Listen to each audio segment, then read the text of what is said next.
Hello, welcome to Turning the Turntables. I'm DJ Dr. Reggie B.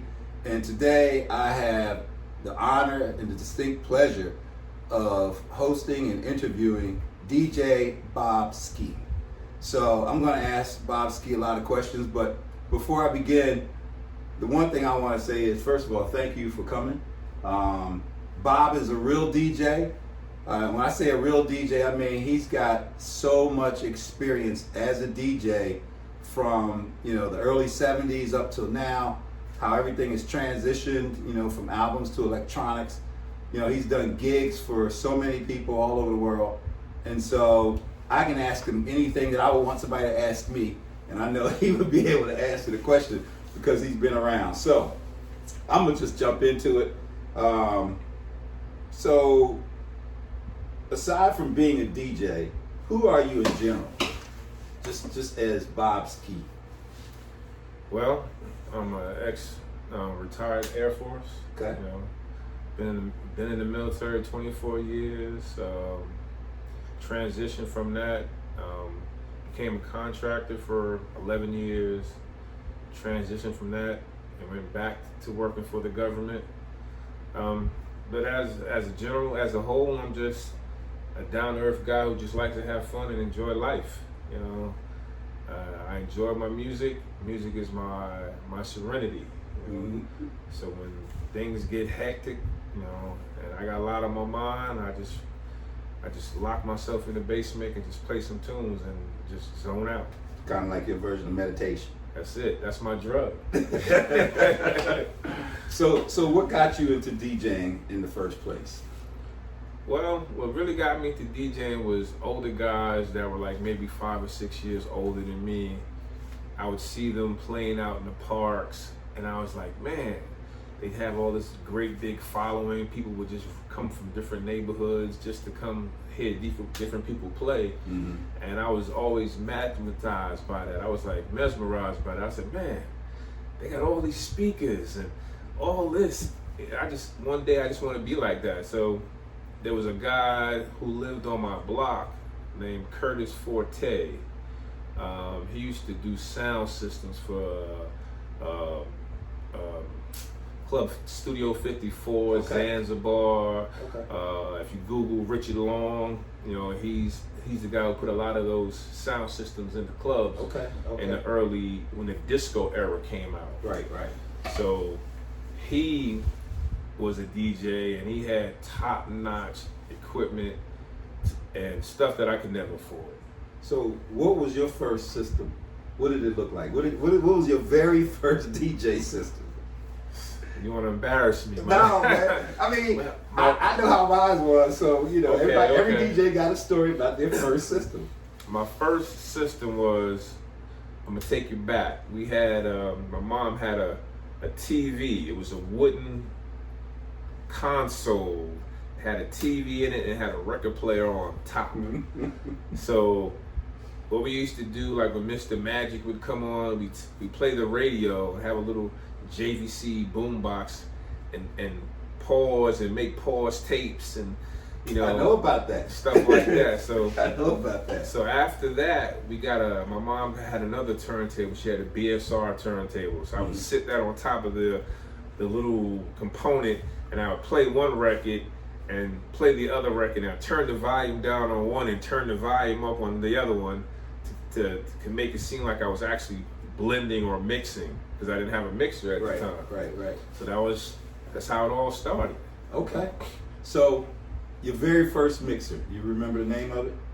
I remember the company. Okay. The very first mixer that I was able to afford was a Radio Shack. Yeah. And it had the little wooden things on the side. It was maybe about this big. Had a fader, 2 up and downs, maybe a mic channel, and that's probably about it. And your first turntable? First turntable that I was able to buy was a Technique SLB1 belt drive. It's interesting you say that because I did a podcast maybe two episodes ago, and I talk about an SLB1 for $69. Yeah, from the Wiz. Yeah, downtown. I got it in New York.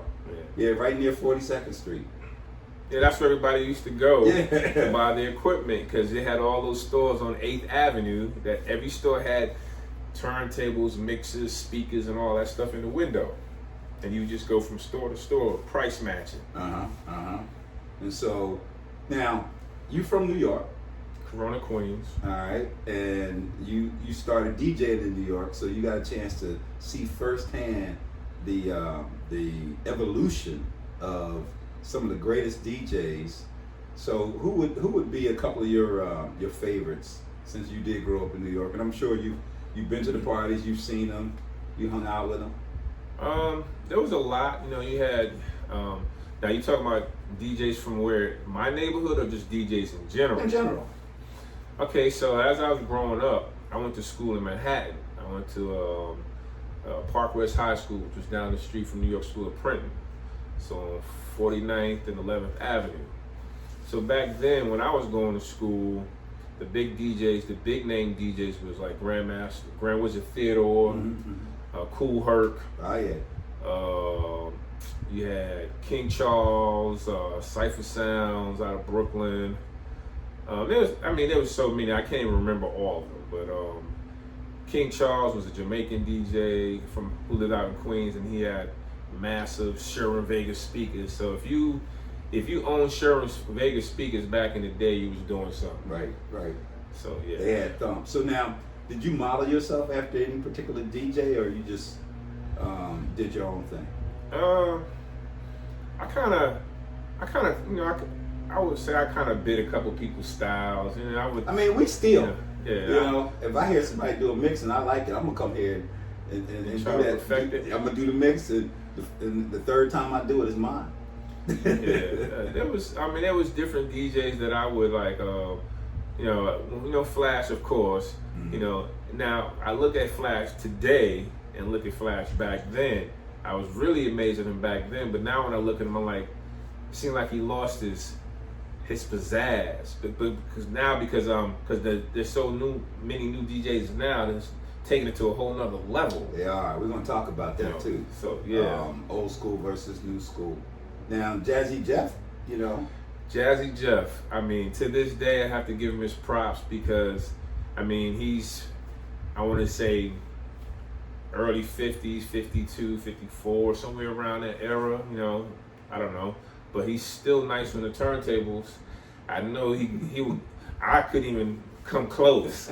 Because I'm still trying to get that transformer. The transformer scratch, man. I've been trying to perfect that for years. And you know, a lot of the equipment now have a transformer button on there. They just make it easy. They make it too easy. Yeah. But he created it. He invented it. You know, and give Flash his credit. You know, he did a lot back then with the equipment that he had. Right. Flash was a pioneer. Yeah. You can't take that from him. Yeah. Can't take it from him. So, let's go there. So, talk, the roots and the traditions of DJing. We're gonna get into that, and let me just give you some examples, and then you can talk however you want to. You got bedroom and basement DJs.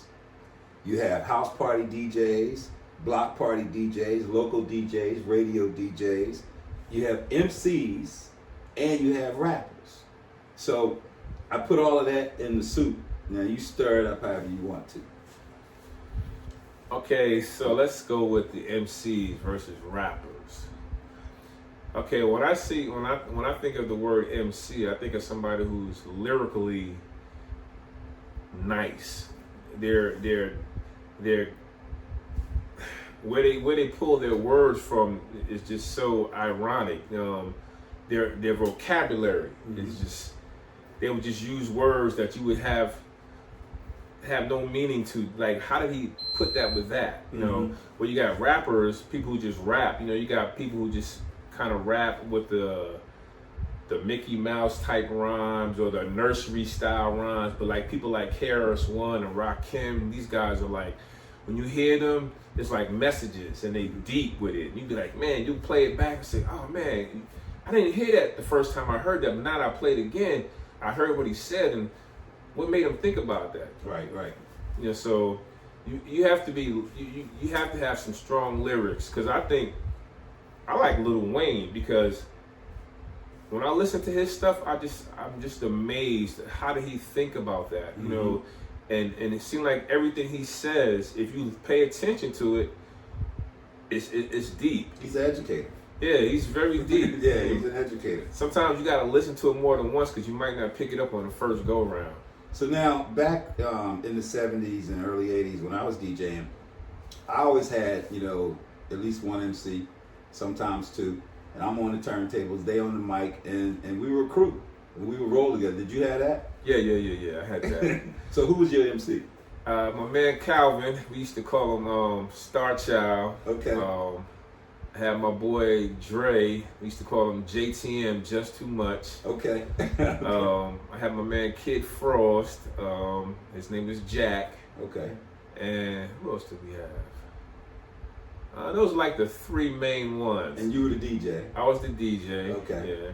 And they also probably knew how to DJ a little bit. Yeah, like my boy Just Too Much. Right, he was also a DJ. He could do both. Right, you know? right. So he actually became very nice on the turntables, you know, to the point where he left the rapping alone, and just transferred over to the DJ. And he can give you a bathroom break. Yeah, exactly. Don't have to worry about, hey, is that Bilal on the turntables? Right. Put on, what is it, Marvin Gaye, Got to Give It Up. That lasts for 8 minutes or so. Yeah. You know, you can run. So what about, you know, in New York, you got all kinds of different types of living environments, you know, projects. Brooklyn's got real houses, you know, and so were you a bedroom DJ, a basement DJ, or where did you really get all your practicing done? I was a bedroom DJ because we lived in a 3-story house, and we rented the first level, and it was only 2 bedrooms: my room, my mother's room, the kitchen, the bathroom, the living room, and the front room. Okay. So, and it was me and my brother. So every time I wanted DJ, and my mom was real strict. We ain't had no doors, so she took the doors off the hinges. So she see what was going on all the time. Right. So when I be DJing, she be there watching TV, and she be like, "Turn that fuss down." And I'm like, man. And all my friends would be in my room. Be about maybe 6 people in my room, and then we had we'll put the speaker out on the window and facing into the backyard. Yep. You know, so I started out in the bedroom. Okay. All right. And so, did you do house parties? Not really. I think I did a couple. I mean, growing up, because at the time, one, I didn't have a car, so I didn't have a way to transport my stuff. So if I had to do a party, I did a couple of house parties that was in somebody's basement, but they were like 1 or 2 blocks away from my house. Okay. Yeah. So I would The crew y'all just carried. we either do that or we go to the local supermarket and steal some shopping carts and put the speakers and equipment in there enough to get it to the place we was DJing at. So what about your first real pay gig, you know, club, when you knew you made it? That was when my first real paid gig, I would have to say when I joined the military. Okay. Let me see, where was I stationed at? I was stationed at McGuire, New Jersey. All right. And I got a chance to play, you know, everybody would hear, because I used to do the same thing. I used to DJ in my room in the dorms, and I used to stick my speakers out the window, so as people walk through the little courtyard and on their way to the chow hall or to the post office, they'd hear me DJing, like, oh man, who's DJing? Right. And they'd see me, and I'm like, oh, so after a while, after people knew that I could DJ, I went over to the club and said, hey, is it possible I could DJ over here? You know, of course, they had their house DJs already in rotation. Right. I just kept bugging them. And after a while, they finally gave me a break, and they said, well, we ain't gonna let you play at the club, but we'll let you play at the rec center. Okay. And I just got everybody that lived in the dormitory to say, hey, come on out, support me. And they saw that, and they saw the crowd, and then they gave me a couple of shots at the NCO club. Okay. So it just went from there, and I was off and running. So when did you know you were good? Because, you know, and see, that's a hindsight 2020, because at the time, you think you're good, right? And you're DJing, you know, you got the girls, you're making money, you're getting gigs.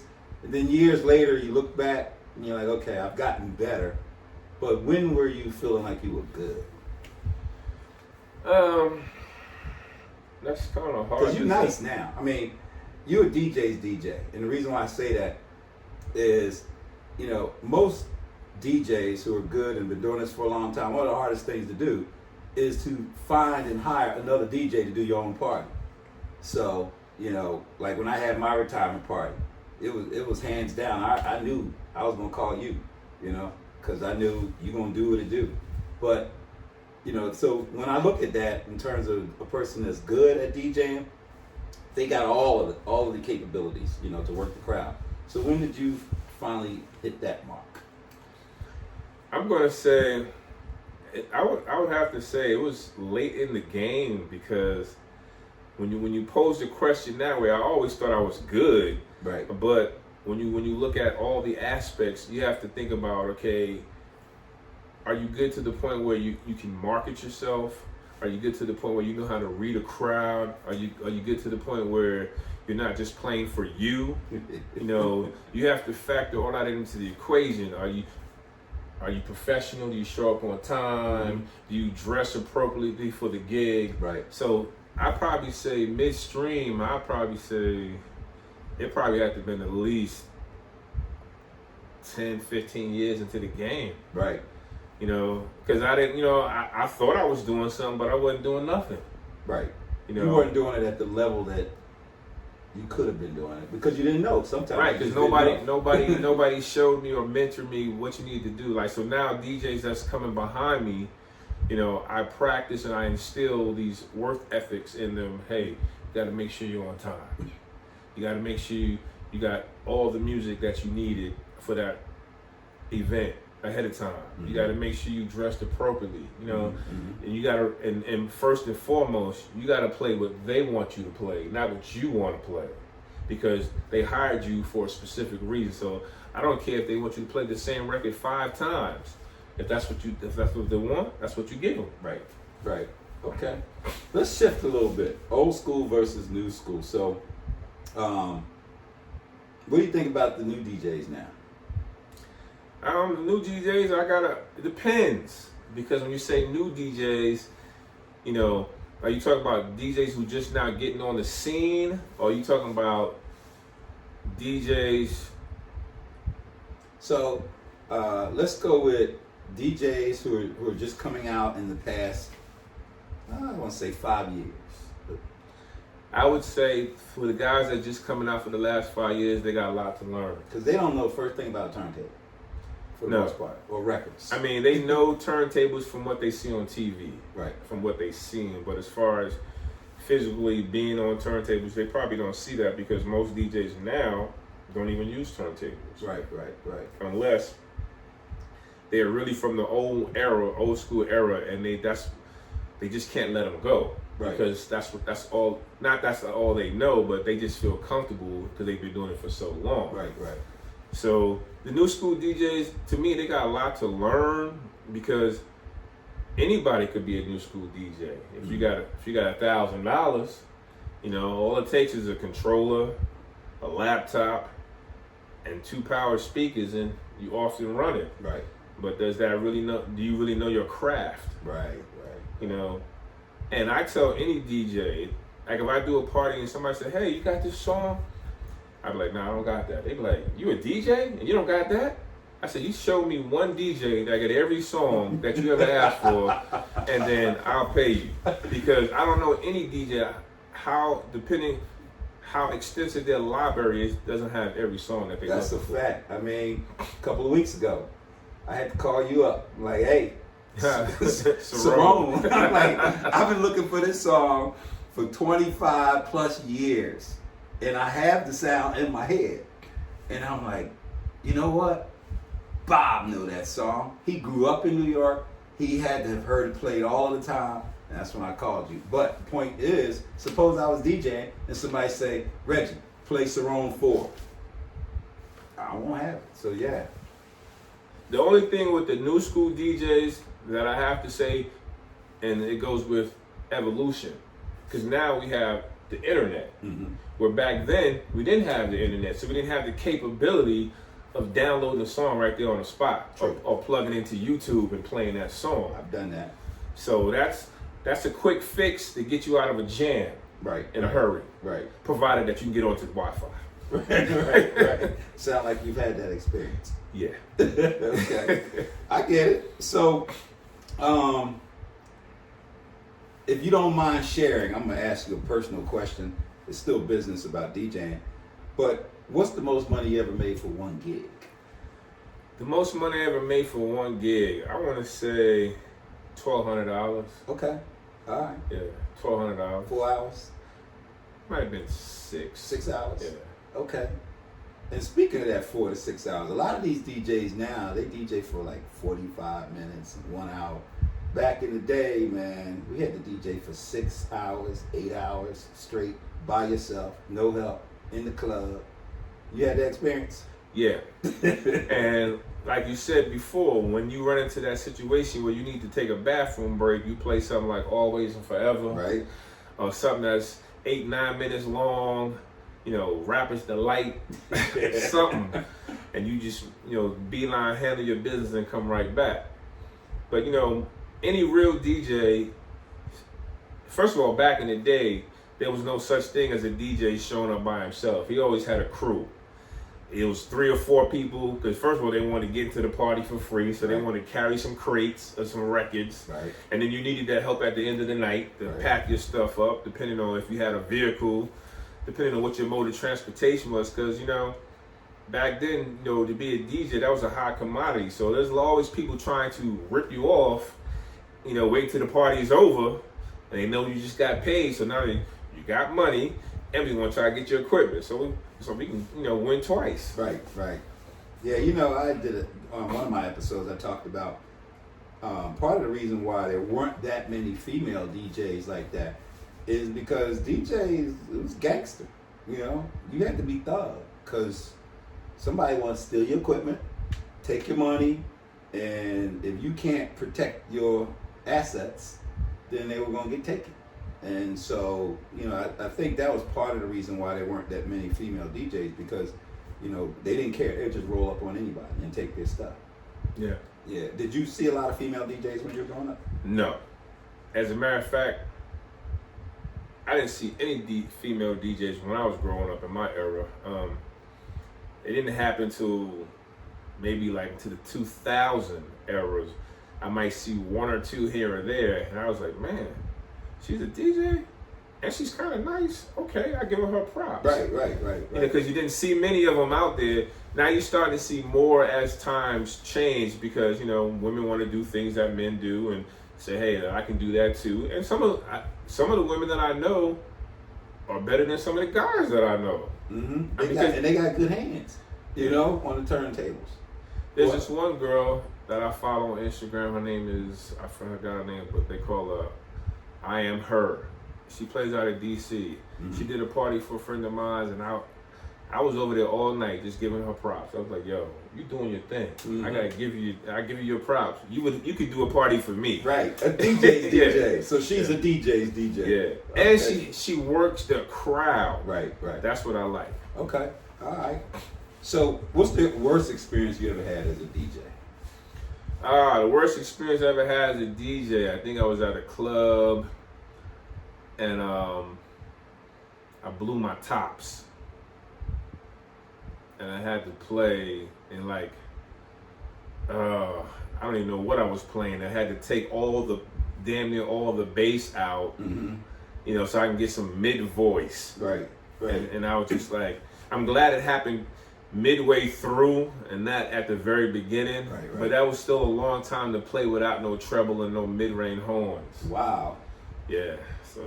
So I learned from that experience, one, pay attention to my meters, to my levels. Yeah. And cut back. An old school DJ, a guy who got me in the club, told me some stuff. He said, hey, you don't have to blow the whole room up as you're DJing, putting all that stress on your equipment. Just focus on the dance floor. Keep your music concentrated on the dance floor. Not trying to fill up the whole room. And when I started thinking about that, I said he made a good point, because that's gonna protect my system. Right.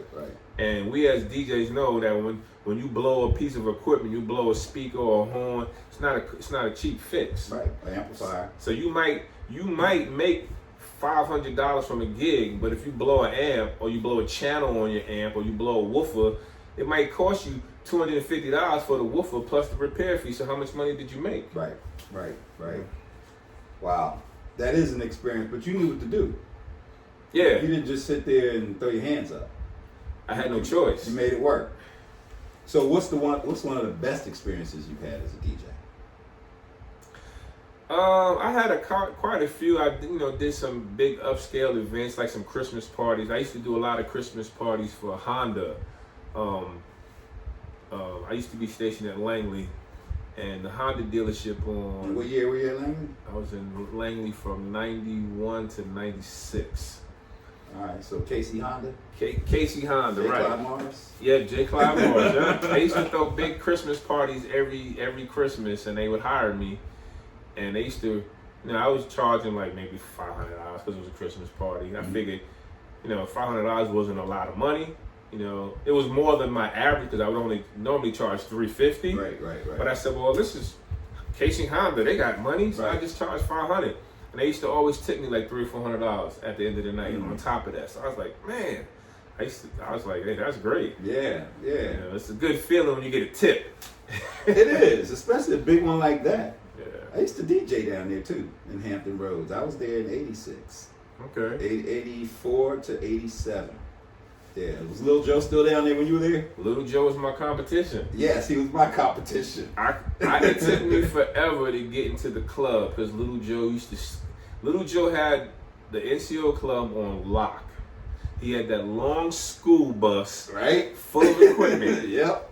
And he had the ballroom, because at the time they had 3 rooms. They had the ballroom, they had a room on this side, then they had a room in the middle when you first come in. Yeah. So I was playing in off to the right in that small lounge. I kept saying, and I kept asking. There was a retired chief, and I kept asking Chief Robinard or something. I can't remember his name, but I kept asking him, "Give me a shot in the ballroom." He would not do it. He would not let me get up in it. For some reason, something happened to Little Joe, and then somebody else got in there. Some guy named Steamin' Steve, and I got in on his coattail because I used to play with him. He used to contract him and this guy named Gator Almond. He used to work for the Air Force Band. He had all the gigs lined up in the local Tidewater area, and he used to subcontract me and some other guys to play. Okay.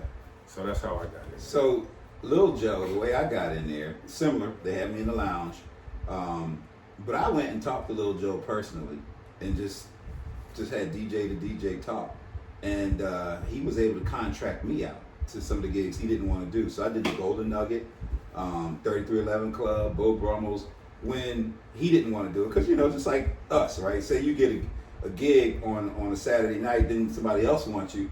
You can't do both of them, but you do want to be represented by somebody that's going to do it justice.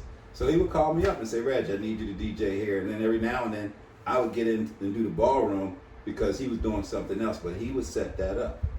So, but he was younger then, Look, that guy to me was kind of ahead of his time, the way DJs are now, where that's all they did.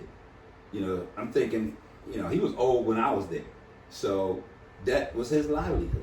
100%. He lived off of DJing, and so to that point, some DJs now are making $50 million a year out in Vegas. EDM DJs. What do you think about that? Hey, more power to you. I wish I could get some of that money. I feel the same way. And some of them are in their 20s. They're in their mid-20s. They built the whole club around them, and they are DJing, and they're making $50 million. DJing has come a long way. So, what are some of the benefits you receive as being a DJ? In other words, if you weren't a DJ, you wouldn't know what you know, or you would not have learned certain things. DJ has done a lot for you you know, besides money and making money and having fun and meeting people? I mean, being a DJ is kind of open up some doors because, you know, by you DJing, people they remember you, they recognize you. So when they see you out, they be like, oh man, that's so and so, or he did this party for me. You know, I got people who I've made CDs for over the years, or cassette tapes that are, you know, retired now. Like real mixtapes. Real mixtapes, yeah, like DJ Clue, yeah, back in the day. And they was like, man, hey, yo, Bob, I still got that CD or that tape you made for me back in 1987. I'm like, are you kidding me? They're like, yeah, I was just listening to it the other day. So, you know, I don't know. So a lot of relationships. Yeah, a lot of relationships, yeah. But you know, DJ, I tell people it teaches you management, it teaches you logistics, it teaches you electronics, mechanics. Yeah, because one, you know, management, because you gotta time manage yourself. You know, it teaches you the electronics because you gotta know how to hook your stuff up. You know, anybody, you just can't give them a whole bunch of cables and say hook this up, because it could be. And even with me, sometimes when I go to the passive system, I got to sit there and scratch my head. I'm like, okay, now what goes to what? Because now with the new systems now, it's all XLR cables, so it's just a quick plug in, and that's it. But when you start to go with the passive system with regular amps, you got to, and then you trying to bridge them and bi-amp them and stuff like that, and crossovers and stuff like that. It's a little bit more complicated, so you gotta know what you're doing. I started off with all of that. You know, I had 2-way crossovers, 3-way crossovers, you know, subs and bridged, and so I didn't know better. You know, that's all I grew up on, and it was fun. As a matter of fact, you were one of the first people I saw that had powered speakers. Yeah, I think you even said to me, Reg, you gotta get yourself some powered speakers. I'm like, really? I look behind this speaker, I'm like, okay, this is different. I guess I gotta get me some powered speakers. So, yeah. All right, let's talk about celebrities and notables. So, do you consider yourself a celebrity? No. No? Have others considered you a celebrity? I don't know. I would say probably not, you know, because I'm not on the level of like somebody like LL Cool J or Run DMC or Curtis Blow. To me, those are celebrities because they've made it to the media. Right. I haven't made it to the media. Am I well known in the DJ arena? Yeah. You know, depending on where you're at, yeah. A lot of people know me, know of me, or have heard of me, but I wouldn't say that, hey, I'm LL Cool J, I'm Todd Smith. No. Right. So now, have you ever played for celebrities? No. I can't say that I have. None? Or they were in the club when you were playing? Not really, because most of my club life experience has been associated around the military. You know, I've been in the military 24 years, and I've DJed at every club, every base I've been stationed at. Got you. So that's a kind of a pocket. Yeah. All right. So do you feel like DJs are unsung heroes and don't get enough credit for them? And yeah. If so, why? Because DJs, they don't get enough credit because the people who really invented most of the stuff, you know, other people came behind and stole their innovative ideas and kind of put their own twist on it. Now they're getting the credit for something that somebody else actually did. Right. You know, and we can talk about, you know, multiple examples of who did what and how this all became. You know, they're just not there. You know, people just don't recognize them for what they did. Or what they brought to the table. So, using that as an example, we'll stay there for a second. You and I were talking when we were talking about Sarong, and how you take the pitch up high and partying in the park, and those guys that were back there doing that. Describe that in terms of just how back then DJs were innovative, because that was innovative. Yeah. Okay, so the creative ideas back in the day, where now they're doing it, and people think it's new. And I'm trying to tell people, like, we was doing that 20 years ago. Right. I'm like, 20. I said, what these guys are doing now, been there, done that, got the t-shirt. Right. So what we used to do is take a record, you know, like a 12-inch album, and put it on 45 speed, and then slam the pitch all the way down and just see how it sounds and change the dynamics of that tone. And we're like, oh, this is something different. We like that, especially if we were rapid. Right. We wanted to change the tempo of the rap or even speed it up. So we were doing that in 1978, you know. And now they probably started doing it big in maybe like the late 90s, mid 90s, 95 with DJ Screw and people like that. But that stuff that Screw was doing then, we've already did that. It's just like Flash. When Flash started DJing, all the stuff that he was doing back in the early 70s that people are doing now, he's done that. Right. He's just not getting the credit that he really deserves, because he really started that stuff and we just emulated from him. We just took it to a whole nother level and stepped it up a notch. You know, that would have been something if back then we understood how to copyright intellectual property to be able to own our creation. And then from then on, anybody else that uses it, you know, it definitely is his, you know, kind of like with intellectual property of music. Because even back then, you know, we were stealing everything. We was jamming, I mean, Good Times, you know, or, you know, Love Is the Message. You know, how many times have, you know, DJs rapped off of that and didn't pay Chic any money, you know, didn't pay MFSB any money because we didn't know better. You know? Right. Yeah. But that's history. So, DJ State of Mind. You kind of talked about, you know, in terms of looking at the crowd, knowing what they want. So the DJ state of mind is a maturity, you know, which you've reached. So in your opinion, what's your style? What do you consider your style? And then we're going to shift to DJ state of mind more specifically. My style is R&B, grown and sexy, 40 and over. I like to play music for people that can two-step. You ain't got to be breaking up a sweat, you know, doing the Running Man and all these hard to do dance moves. I just want something that everybody can just kind of flow with it, and it's just an easy flow. It don't take a whole lot to get it done. I like to play songs that people know the lyrics to. Right. That people can sing along with. Well, you know, and let's plug your Name That Tune. So you're one of the few DJs that I know that actually do a regular Name That Tune set, Facebook Live Name That Tune set, and you do Wacky Wednesdays. So you do the Name That Tunes on Fridays? Fridays from 9 p.m. Yep. And so since people may be watching this, how can they tune into you? What do they need to go to? Just go to Robert Brooks' Facebook every Friday night at 9 p.m. We play Name That Tune. We play 3 segments.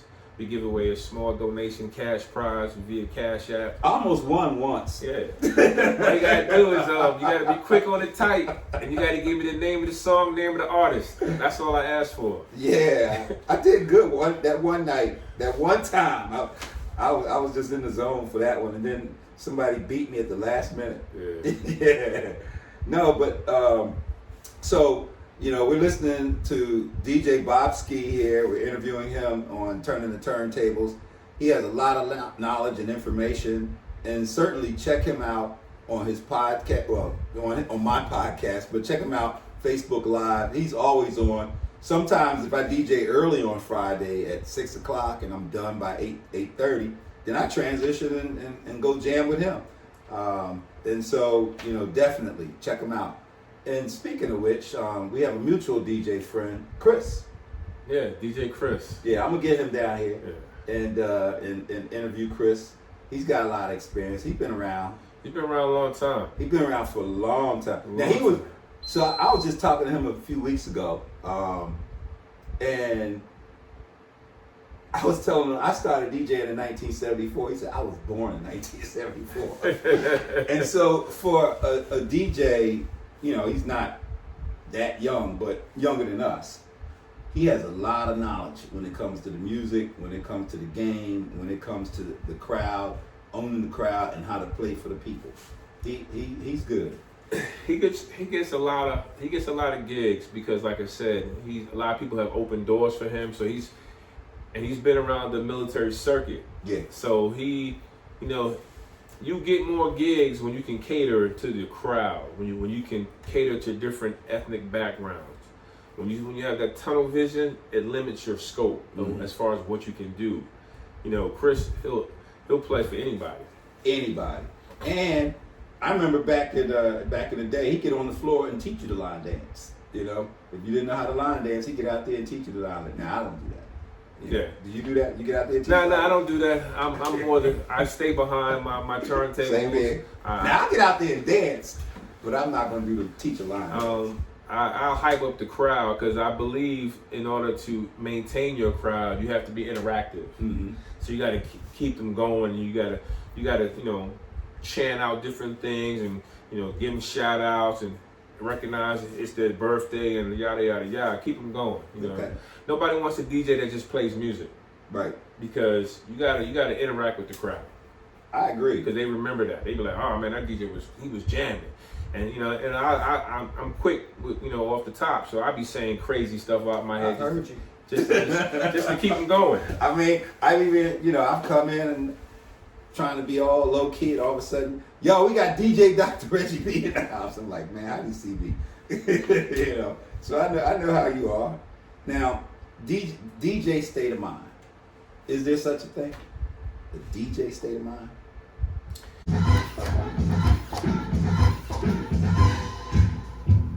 It's been a long time since I fooled around some turntables. Well, this show is about turning the turntables, man. Turning the tables. And turning the table is not just about the turntables, but it's just a turn, But you know what you're doing. We're going to talk about that too. You know what you're doing. When did you first start DJing? I first started DJing back in 1975. 75. I think I was 15 years old.